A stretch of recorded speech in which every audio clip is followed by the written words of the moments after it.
NSS general secretary G Sukumaran നായർക്കെതിരെ Ernakulam Kanayannur NSS കരയോഗം.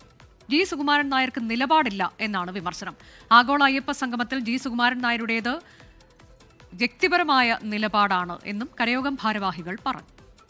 അപ്പോൾ കരയോഗത്തിൻ്റെ അംഗങ്ങൾക്കും കരയോഗത്തിൻ്റെ കുടുംബാംഗങ്ങൾക്കും ഇതിൽ ശക്തമായിട്ടുള്ള പ്രതിഷേധമുണ്ട്. ആ പ്രതിഷേധം ഞങ്ങൾ ഇന്നലെ ഇവിടെ യോഗം വിളിക്കണമെന്നുള്ളൊരു തീരുമാനം വന്നു. ആ യോഗത്തിൽ ഐകകണ്ഠ്യേന ഞങ്ങൾ പാസ്സാക്കിയത്, പ്രമേയത്തിൽ കൂടി പാസ്സായിരിക്കുന്നത് ഇതിലുള്ള ഈ നിലപാട്, അതിനെ രൂക്ഷമായ ഭാഷയിൽ തന്നെയാണ് കമ്മിറ്റി വിമർശിച്ചത്. സുകുമാരൻ നായരുടെ നിലപാട് സ്വജനപക്ഷപാതവും അവിവേകവുമാണെന്ന് തന്നെയാണ് ഞങ്ങൾക്ക് പറയാനുള്ളത്. അത്തരം നിലപാടുകൾ തുടരരുത്. അതിൽ നിന്ന് അദ്ദേഹം എത്രയും വേഗം പെട്ടെന്ന് പിന്തിരിയണമെന്ന് തന്നെയാണ് ഞങ്ങൾക്ക് അഭിപ്രായപ്പെടുന്നത്. ഇവിടെ രാഷ്ട്രീയമില്ല, മതമില്ല, ജാതിയില്ല, യാതൊന്നുമില്ല ഞങ്ങൾക്ക്. ശ്രീലക്ഷ്മി ബി ആണ് കൊച്ചിയിൽ നിന്ന് വിവരങ്ങളുമായുള്ളത്. ശ്രീലക്ഷ്മി, ഇതിനോടകം പത്തനംതിട്ടയിൽ നമ്മൾ കണ്ട ഫ്ലെക്സ് അത് കരയോഗം തള്ളിയിട്ടുണ്ട്, അവർക്ക് അതുമായി ബന്ധമില്ല എന്ന് പറയുന്നു. പഴുവാതിൽ കുടുംബം ചങ്ങനാശ്ശേരി NSS നിന്ന് രാജിവെച്ച കത്ത്, അങ്ങനെ ചില പ്രതിഷേധങ്ങളുടെ വാർത്ത വരുമ്പോൾ കണയന്നൂർ കരയോഗം അത് ഒറ്റക്കെട്ടായി തന്നെ തീരുമാനത്തെ എതിർക്കുന്നു എന്നതാണോ അവർ വാർത്താ സമ്മേളനത്തിലൂടെ അറിയിച്ചത്?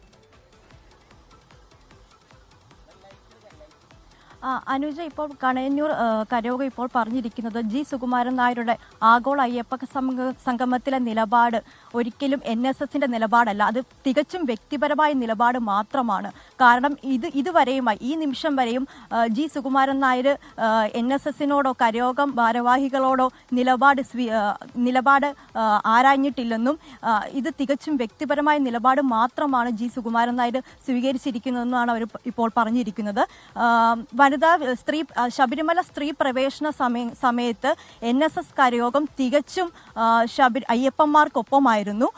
NSS കരയോഗവും അതുപോലെ തന്നെ കരയോഗത്തിലെ എല്ലാ ഭാരവാഹികളും അയ്യപ്പന്മാർക്കൊപ്പമായിരുന്നു. സ്ത്രീകളെ ഒരിക്കലും ശബരിമലയിൽ പ്രവേശിപ്പിക്കാൻ പാടില്ല എന്നുള്ള നിലപാടിൽ തന്നെയായിരുന്നു NSS കരയോഗം ഉണ്ടായിരുന്നത്. എന്നാൽ ഇപ്പോൾ തികച്ചും ജി സുകുമാരൻ നായർ സർക്കാരിനൊപ്പമാണ് നിലനിൽക്കുന്നതെന്നും അത് എന്തിന്റെ അടിസ്ഥാനത്തിലാണ് ജി സുകുമാരൻ നായർ സർക്കാരിന്റെ ഒപ്പം നിലനിൽക്കുന്നത് എന്നുള്ള കാര്യം ഞങ്ങൾക്കറിയത്തില്ലെന്നുമാണ് ഇപ്പോൾ കരയന്നൂർ കരയോഗം ഇപ്പോൾ പറഞ്ഞിരിക്കുന്നത്. ജി സുകുമാരൻ നായർ തന്റെ സ്വന്തം നിലപാട് കൊണ്ട് മാത്രമാണ് ഇപ്പോൾ സർക്കാരിനെ സപ്പോർട്ട് ചെയ്ത് നിൽക്കുന്നത്. ജി സുകുമാരൻ നായർ ഈ സർക്കാരിനെ എന്തിന്റെ അടിസ്ഥാനത്തിലാണ് കരയോഗം അവരാണിപ്പോൾ ജി സുകുമാരൻ നായരുടെ നിലപാടിൽ പ്രതിഷേധിച്ച് രംഗത്തെത്തിയത്. ലോകത്തെവിടെയായാലും ഏത് സമയത്തും 24 വാർത്തകളും ഓഗ്മെന്റഡ് റിയാലിറ്റി പാക്കേജുകളും എക്സ്പ്ലെയിനറുകളും വിശദമായി കാണാൻ ഞങ്ങളുടെ YouTube ചാനൽ നിങ്ങൾക്ക് സബ്സ്ക്രൈബ് ചെയ്യാം.